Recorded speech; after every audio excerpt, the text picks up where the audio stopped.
প্রিয় ওসমান হাদি, তোমাকে আমরা বিদায় দিতে আসি নাই এখানে।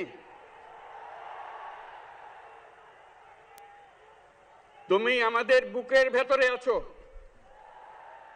এবং চিরদিন বাংলাদেশ যতদিন আছে তুমি সকল বাংলাদেশির বুকের মধ্যে থাকবে।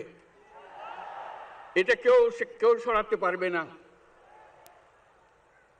আমরা আজকে তোমাকে প্রিয় হাদি বিদায় দিতে আসিনি।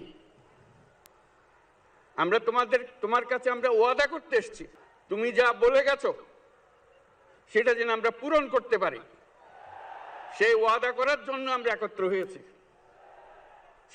সেই ওয়াদা শুধু আমরা নয়, পুরুষানুক্রমে বাংলাদেশের সব মানুষ পূরণ করবে। সেই ওয়াদা করার জন্যই আমরা তোমার কাছে আজকে এসেছি, সবাই মিলে যে যেখানে আছি।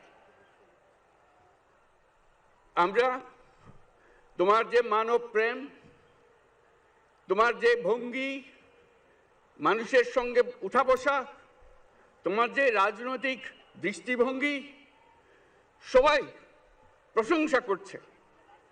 সেটা আমরা মনে প্রাণে গ্রহণ করছি, যে এটা যেন আমাদের মনে সবসময় জাগ্রত থাকে, আমরা সেটা অনুসরণ করতে পারি।